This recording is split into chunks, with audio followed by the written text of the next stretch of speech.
Ndabaramukije ndabipfuriza n'ikaze nziza kuri Argos TV. Audrey Deborah niwe muri ko muraganira kandi niwe muzobanda muganira mu kiganiro c'imyuga n'abanyamyuga kizohora gica hano kuri Argos TV.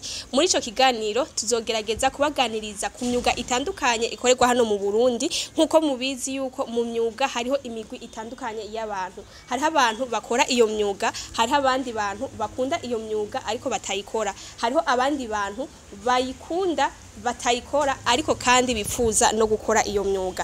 Ni muri iyo ntumbero rero tuzogerageza kuza turabaha abatumire basanzwe bakora iyo myuga kugira ngo babaganirize. Muri abo batumire tuzotumira abantu batandukanye, hazoba harimo abakora ibintu byo kubaza, hazoba harimo abakora amadecor, hazoba harimo abajisha, hazoba harimo abanyamyuga bo mu buryo butandukanye.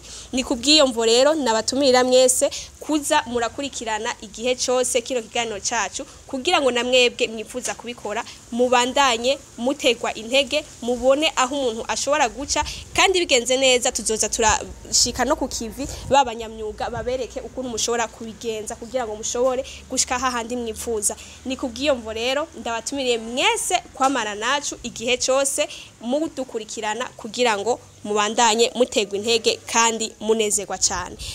Murakoze kudukurikirana. Yari Audrey Deborah kuri Argos TV mu kiganiro c'imyuga n'abanyamyuga naho ubutaha.